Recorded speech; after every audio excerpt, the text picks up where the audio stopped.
Okay, very good morning. Today we will discuss about mechanical properties and measurements. Unit 1 in your syllabus is completed. Unit 1 it will be another crystal structure. I have explained what is crystal structure, unit scale, uh, Yes, sir. imperfection in solids, defects in solids, and line defects. Two type of line defects. One is edge dislocation, and another is screw dislocation, and motion of dislocation, and how the material will be performed by movement of dislocation. Okay. And I have also explained in the unit one the strengthening mechanism, different strengthening mechanisms. So in the unit one, you have learned that deformation occurs due to movement of dislocation, and movement of dislocation can be caused by applying a force. Okay. So there is a term that is called force, and if you divided this force with area, in cross sectional area, then it will become the stress value. Okay. And obviously, there is another terminology that is how much you have deformed. That is nothing but a elongation. So, what happened? So, there are different properties that call the properties of a material, and mechanical properties actually. So, mechanical properties is nothing but what the properties of material obtained by a mechanical test. Means different type of mechanical test. Okay.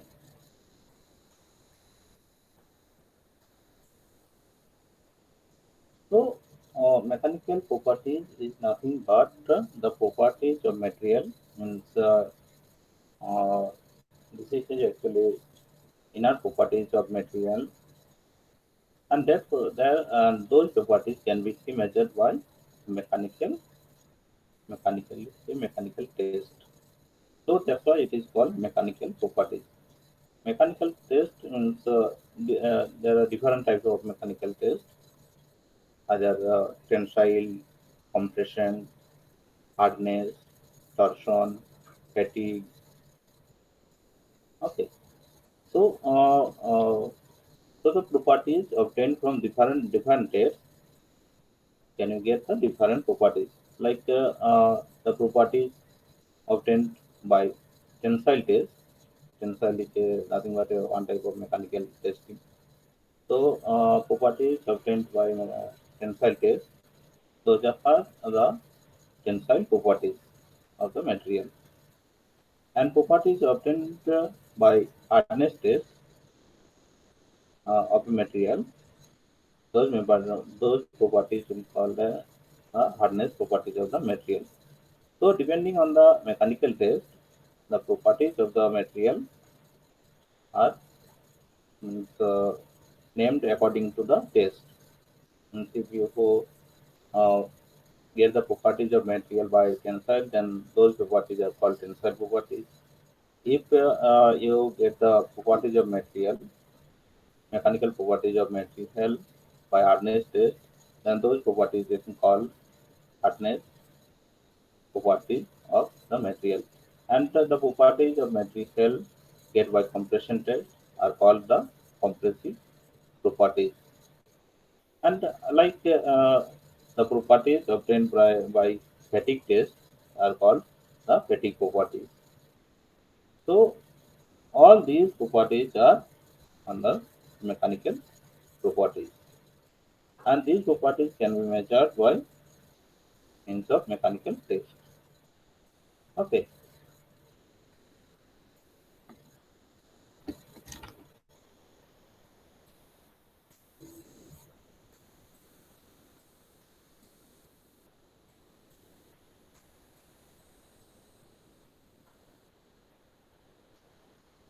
Okay, so mechanical properties is nothing but the properties of material that determine its behavior under applied force. So in all the cases, you have to apply the force to get the properties of the material, and those properties are called the mechanical properties. They are usually related to the elastic and plastic behavior of material. Means if you apply the force, then material will behave according to their plasticity or elasticity. And some properties of material can be calculated by the plastic deformation and by plastic deformation of the material. Okay, so these properties are expressed as a function of stress, strain, etc. So stress means obviously to get the properties, you have to apply the stress or force. The stress is nothing but applied force divided by cross sectional area under under which or cross sectional area over the force you are applying. So these are the function of stress and strain. So by getting the stress value and strain value, you can calculate the mechanical properties of material. The mechanical properties of materials provides the basis for predicting behavior of materials under different loading conditions. So that I have told that these mechanical properties can be calculated by different mode of loading or different loading conditions. It may be either tensile, compressive, or a impact load, that is nothing but a toughness of a material, and by cyclic loading, that is nothing but a fatigue properties of material. Okay, and by getting these mechanical properties, uh, so the role of mechanical engineers to calculate those forces, and forces of material to which extent up to the brake, and can calculate the different mechanical properties, and the role of metallurgical scientist or metallurgist is to investigate how the material deforms. Means uh, how the material elongates or compresses or twists or getting a cyclic loading. Okay, or break as a function of applied load, time, temperature, and other conditions. Loading conditions, temperature, different temperature, it can be performed at room or high temperature. Even also time, uh, the time dependent deformation behavior is like one example of time and temperature and temperature dependent phenomenon is creep. So if you applied a load, constant load on a material for a long time at a high temperature, then those material will feel elongated. Okay, and this phenomenon is called the creep behavior. So the material scientist, the role of material scientist to investigate that how the material will deform with respect to different conditions. Now, various type of mechanical properties. I will explain one by one. You have to understand these terminologies into these mechanical properties. Means commonly these mechanical properties are used to. So you have to understand these. mechanical properties or terminology. Okay, like an elasticity. So what is an elasticity? Ductility. So what do you mean by ductility of a material? Elastic deformation. What do you mean by elastic deformation? Engineering strain. What strain is called engineering strain? What is called engineering stress? What is called true strain, true stress, hardness? What do you mean by hardness? Okay, modulus of elasticity, tensile strength, toughness, yielding, yield strength. So in material, there is a two. One is yield strength and another is tensile strength, ultimate tensile strength. Actually. So what is yield strength and how you calculate this yield strength, tensile strength? Okay, fatigue, the fatigue properties, stiff, stiffness. So what do you mean by stiffness of a material? Okay, and what is the physical meaning of this stiffness? Plastic deformation. So what do you mean by plastic deformation and how much means when the deformation is called the plastic deformation and when the deformation we call the elastic deformation? Poisson's ratio, proportional limit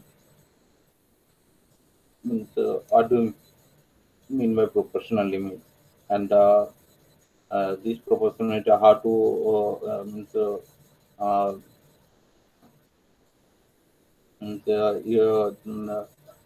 up to what value you have to consider for proportional limit. So there is a calculation procedure, CR, strain. So all this terminology you have to clear. Okay, because most of the cases this terminology will be used. So we have to clear all these terminologies and their meanings and how these properties terminology can be calculated. Okay. So now one by one I will discuss like a elasticity and anelasticity. Okay. So elasticity, I think uh, most of you who know that elasticity means nothing but if you applied a force on a material like for elastic material for basically elastic material. So so what will happen if you apply the force on this elastic material and if you release this force, applied force, then what happens? This elastic material will recover hard and now will recover hard the strain and will come to its original length. Okay, try it with in your home. If you stress on a rubber and remove this force, then what will happen? This rubber will come back to its original length. This behavior is called nothing but a elasticity or elastic behavior of a material. Okay, so elasticity is the ability of the body to resist a absorbing influence or stress and to return to its original size and shape when the stress is removed. So when the stress is removed, the material will recover the straining, that means recover the strain and come back to its means original length, okay, or original size and shape.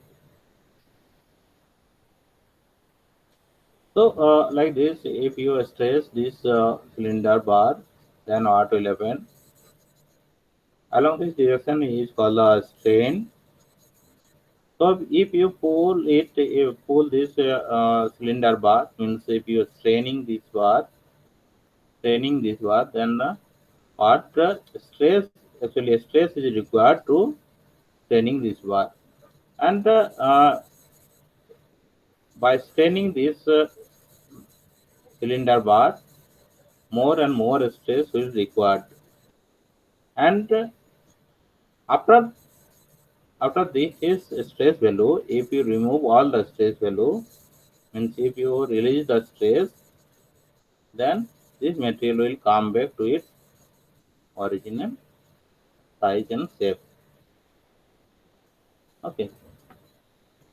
Now, anelasticity is like a elasticity of a material, means it is like a elastic behavior of a material, but a difference is that the material will recover its training part, or recover the training part and come back to original size after some time. Means some time will take to recover the train or come back to original size. So this is called the deformation behavior is elastic type, but strain does not immediately recover to zero by removing the applied force. In this case, the means it takes some time for the strain to return to zero. Okay, so elast elasticity is nothing but the elasticity, but it will take some time to return the strain zero, means original size and shape. Okay, so this type of effect is actually less or small in case of metals. Okay, this effect is normally small for metals, but can be significant for polymers. So, for most of the cases, all the metals are not an elasticity and an elastic type. If you deform the material after the yield point, then most of the cases, most of the material does not return to its original shape and size. But some polymers or polymers can come back to its original shape and size, and this means to come back at the original shape and size, it will take some time in case of polymers.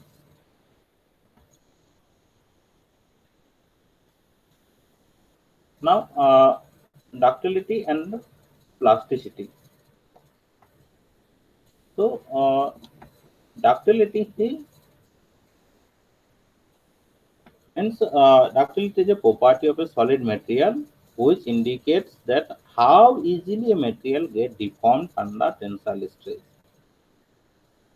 Means ductility means how easy, means how less or more stress or force is required to stress the material or stressing the material.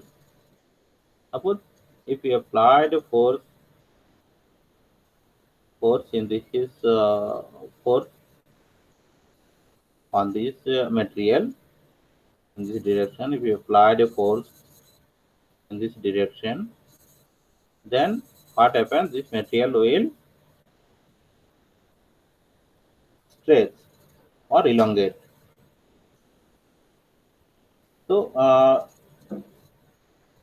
so the ductility means how easy, means how uh, less or uh, more stress is required to stress or pull, elongate the material. Okay, so less ductility means less ductility material means you have to apply more stresses for getting a same amount of elongation. But higher ductility means uh, you have to apply less force to get the same amount of deformation. or in other words, you can say that for less ductility material, if we apply same load, then this material will elongate less amount compared to the high ductility material. Okay. Material to get stress into a wire by pulling or drawing. Means the ability, just remind the term ability, means how easy a material elongate or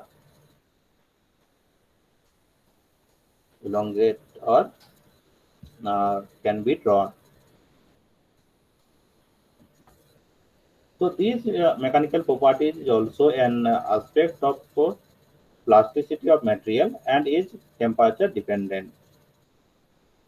Aspect of plasticity of material means if the material is have more plasticity, more plastic material, then the ductility of those material will be high, means higher, and this ductility is temperature dependent. And so if the temperature increase, then ductility of the material obviously increase. Why? If the temperature increase, then what happens? The moment of dislocation will increase, and actually uh, moment of dislocation, uh, the moment of dislocation will get easier, and that's why the ductility will increase by increasing the temperature. Okay.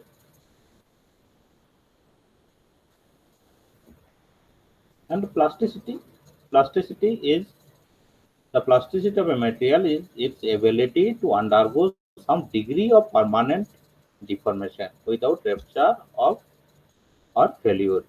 So this is actually degree of permanent deformation, means how much permanent deformation can be take place without rupture or failure. Means before the rupture or failure, means before the necking, how much the material can be elongate,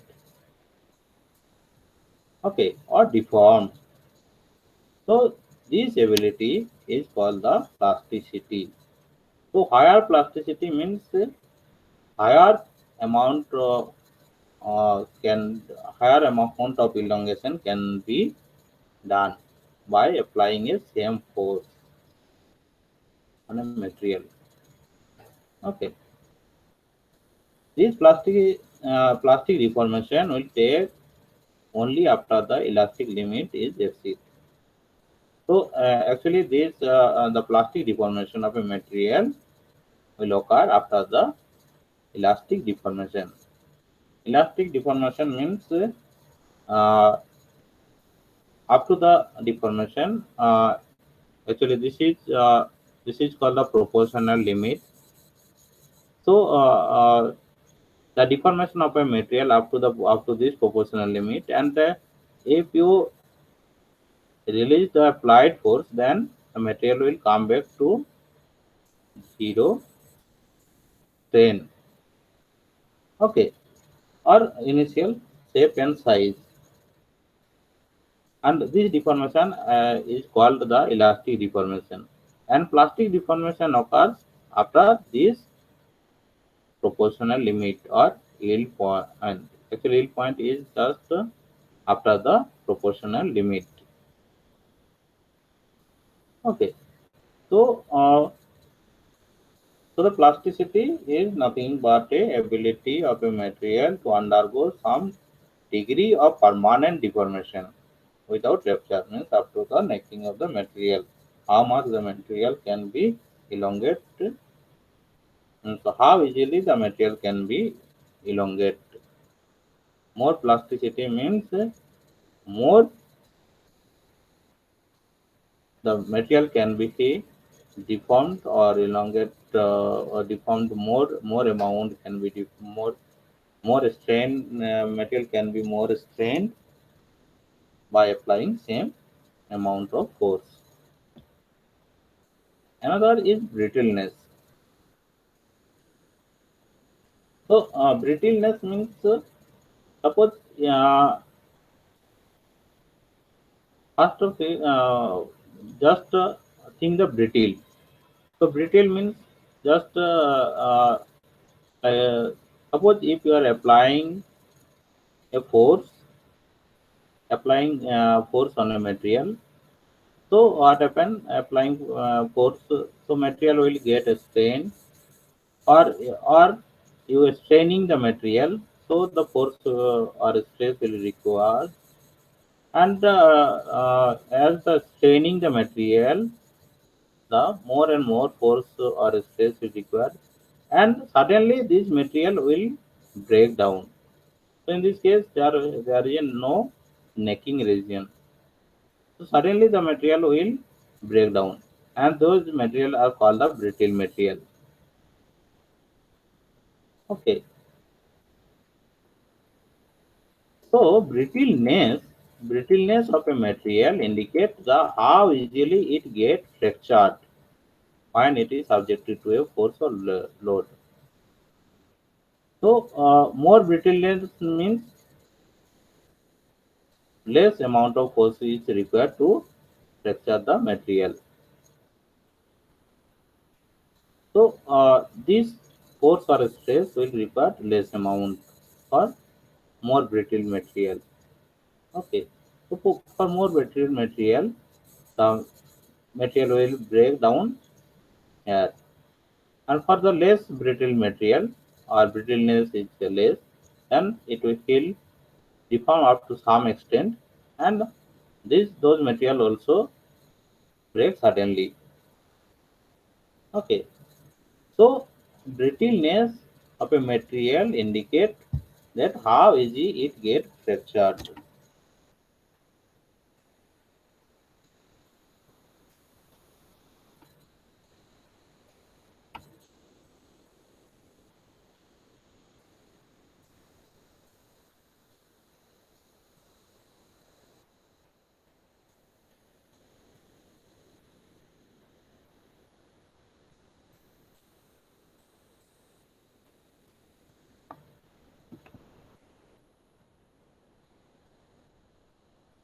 Okay. So so when a brittle material is subjected to a stress, it absorbs very less energy. Less energy means the energy. How can I calculate the energy? Energy is nothing but a area under the stress strain curve. So, so in case of brittle material, the energy is uh, the area under the stress strain curve. Means this area. Okay, this area. So, when a brittle material is subject to a stress, it absorbs very less amount of energy and get fractured. Okay, but in case of ductile material, it will absorb more energy. In case of ductile material, the energy is nothing but a area under this stress strain curve. Okay, means this area. So this area is more compared to the compared to this area. Okay. So in case of brittle material, the energy absorbed to fracture the material is less compared to the ductile material. And more brittleness means the energy absorbed is more less. Means for more brittle material, the energy will be only in this part. Okay, only in this region. Okay. Now this brittleness of a material is temperature dependent. Okay, so the actually brittleness of a material is the temperature dependent. Means some materials which are ductile at normal temperature, but becomes it may become brittle at low temperature. Means some material which are in ductile at normal temperature or at room temperature, those material can be brittle at low temperature. Okay, so the brittleness of a material is temperature dependent. So if a material is in ductile, so those material can be brittle at a lower temperature. So those material can behave like a brittle material, or can uh, behave like a brittle material means can absorb low energy to fracture. Okay, means at a low energy those material can be fractured. Okay, so due to this reason, the Titanic Jahaj, all of you know that the Titanic Jahaj was sink in the river, sorry, in the sea, and due to only this reason. So the sea actually the sea was made not a brittle material previously. The material was made the sea was made by the material by those material was not a ductile, sorry, brittle material. Those material are ductile and very high strength, high toughness, and the designer was designed like that. Those material cannot be failed. The load means have the load of the ship and fuel, all the things.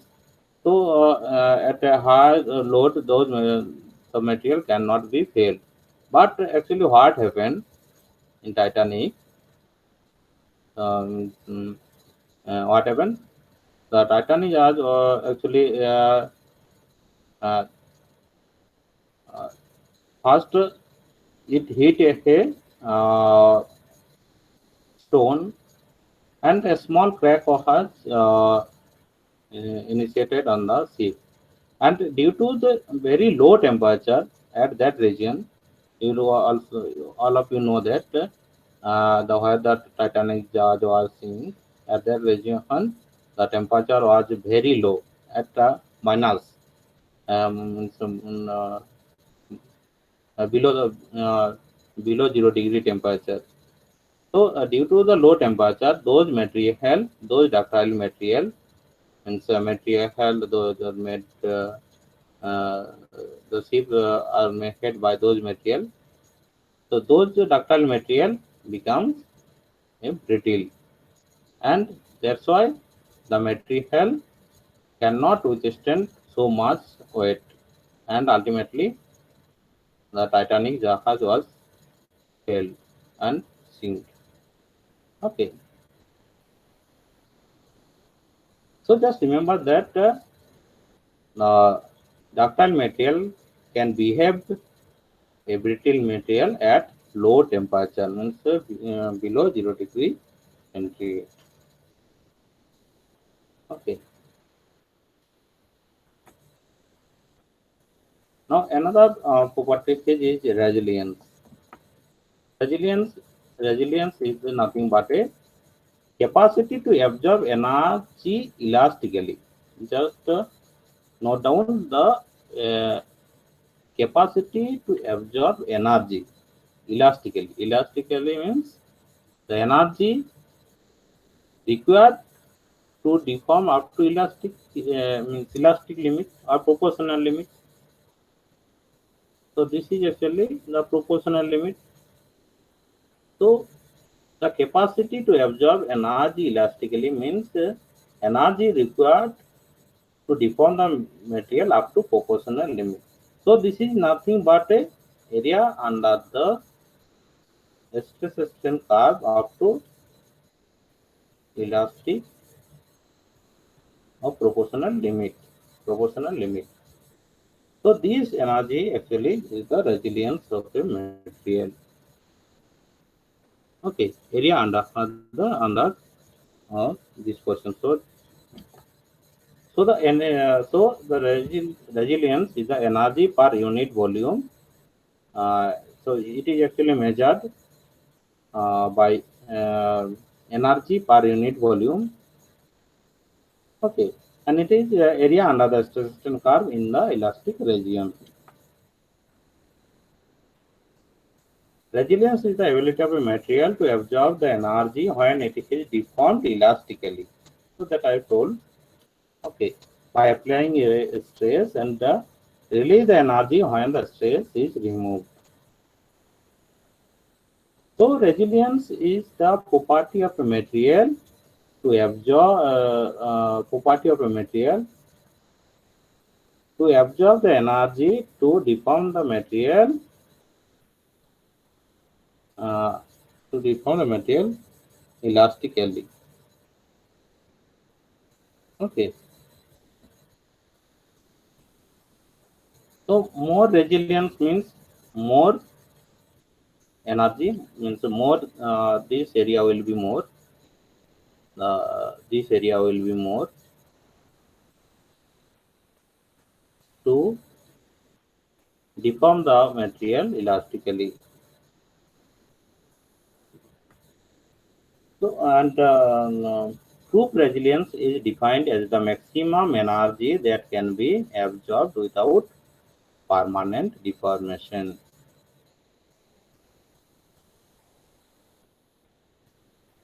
So, the proof resilience is defined the maximum energy. Means maximum means up to four deformation up to proportional limit. So, maximum energy absorbed uh, without permanent deformation. And the modulus of resilience is defined as the maximum energy that can be absorbed per unit volume without permanent deformation. It can be determined by integrating the stress strain curve from 0 to elastic limit that I told. And the unit of modulus of resilience is joule per meter cube. Now the malleability. So malleability is a property of a solid material or solid material, which indicates that how easily a material gets deformed under compressive stress. Okay, so it is the ability of a material to deform means how easily it deforms under a compressive stress. So malleability means more malleability means more easily deformed means less amount of compressive stress is required to compress the material or compress the material means to getting the desired shape and size of the product. So depending on the malleability of a material, uh, you can say that this material can easily deform to get the desired shape and size of the product. Okay, like like in the second figure in this is actually rolling operation. So if this material, if this material is have more malleability, then this material can deform into a thin sheet from a thick sheet to thin sheet with less amount of rolling force. So actually rolling force is required to reduce the thickness of the sheet material. So more malleability means less amount of force is required to deform the material and getting the desired shape of the Okay.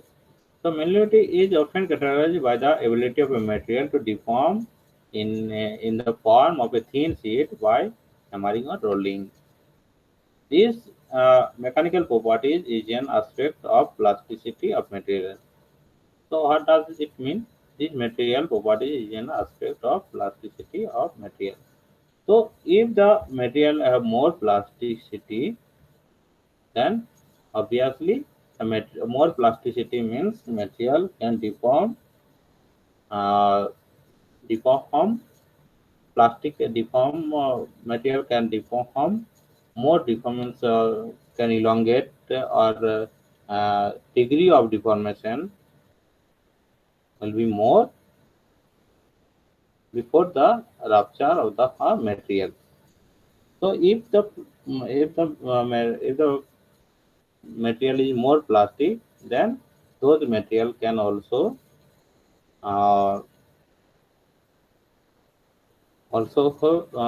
be deformed or deformed easily to get the desired shape. Or you can say that more plastic material have more malleability. Okay, just to remember that the material have more plasticity. Those material have more plasticity will also have a more malleability. Okay, so malleability of a material is temperature dependent. With rise in temperature, the malleability of a material increases. So just I have told earlier that the plastic deformation or plasticity is temperature dependent. If the temperature rise, then plasticity will increase. Means you can deform the material more plasticity. Means uh, you can elongate the material up to more extent before the rupture of the material. Okay, so the malleability also a temperature dependent. If the temperature is increased, then material becomes more malleable. Another is hardness. So hardness is the ability of a material to resist the to resist the permanent shape change due to external stress.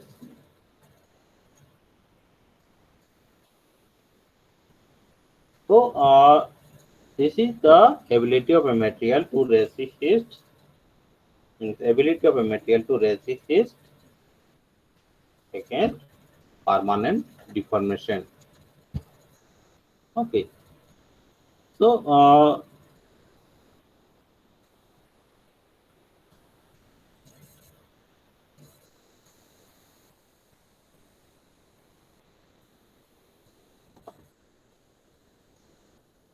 just see this animated view. If we apply the force on this material, this is the workpiece. So if you apply the force, or actually if you indent on this workpiece material, so what happened? An indentation mark. This is actually permanent indentation mark will produce on this workpiece. Okay. So these the ability to deform this penetration or permanent indentation is called nothing a hardness.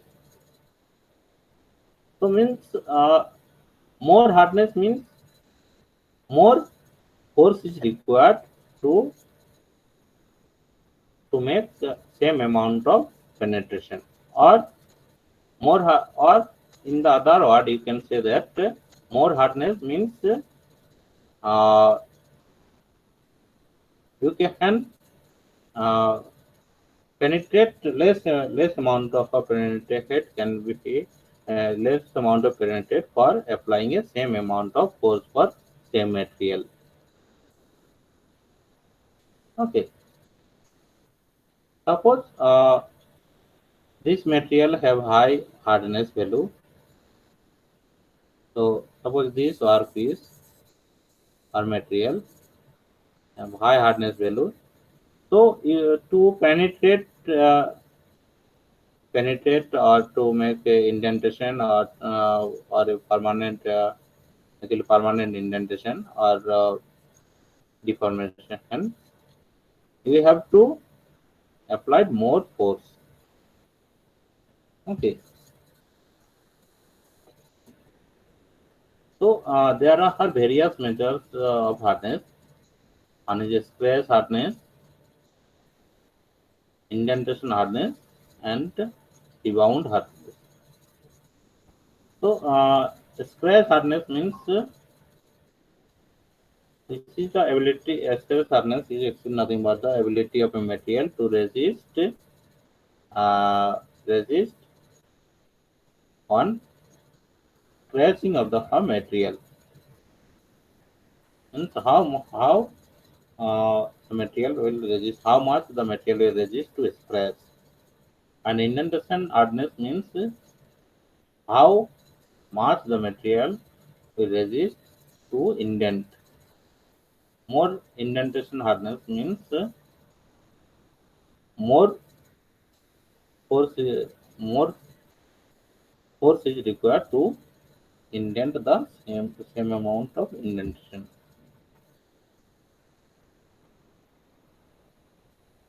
So scratch hardness is the ability of a material to oppose the scratches to outer surface layer due to external forces.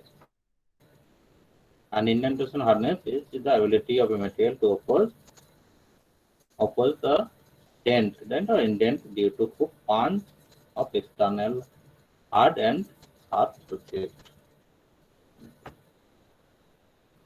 And these hardness tests can be performed by Rockwell, Brinell, and Gauss hardness test. Now, some important mechanical properties from a tensile test. So,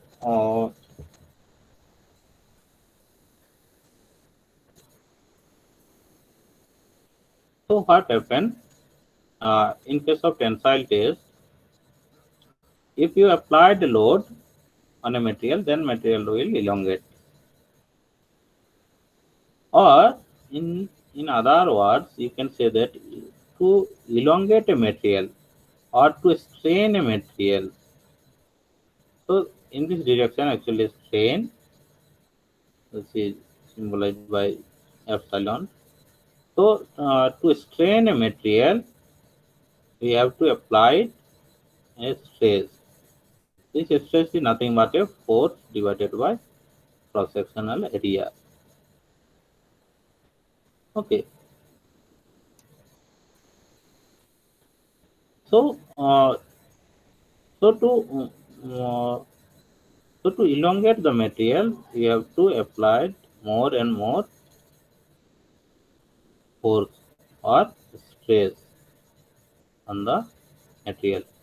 So to apply it more and more, so to elongate the material more and more, you have to apply more and more stress.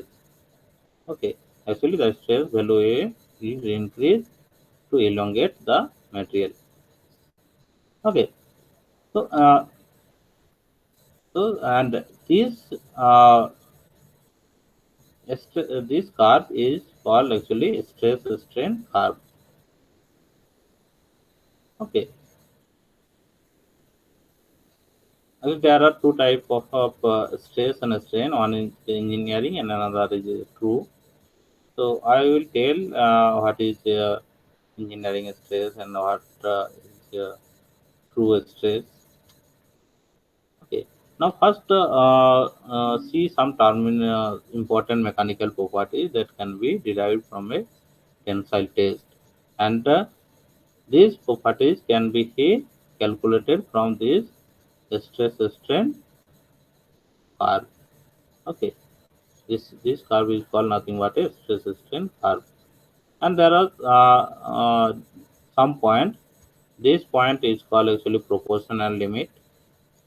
Okay, so from this point, if you unload the material will come back to its original size or zero strain.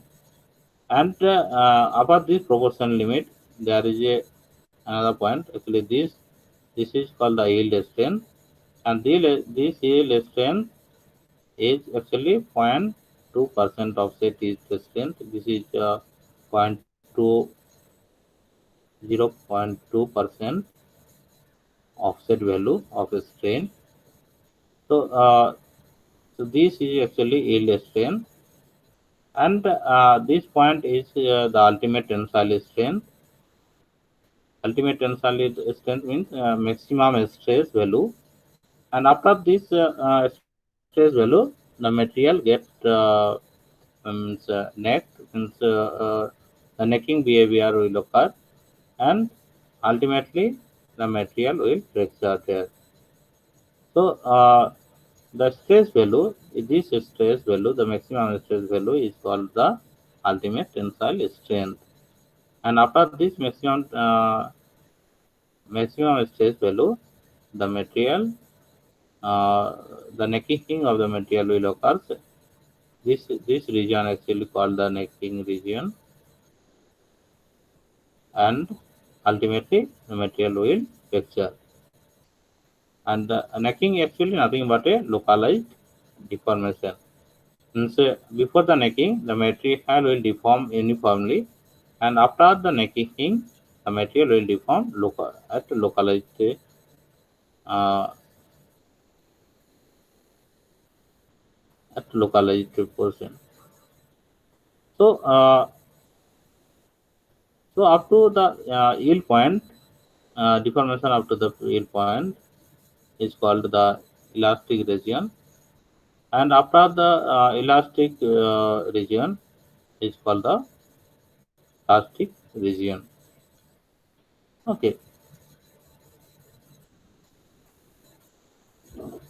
and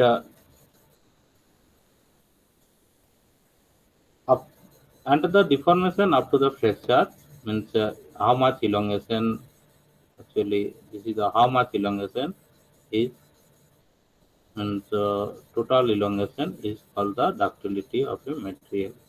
This is the ductility. So now from this stress strain curve, different properties can be calculated. Means the tensile properties on is Young modulus, that is denoted by E, and this Young modulus is nothing but the slope of this proportional line.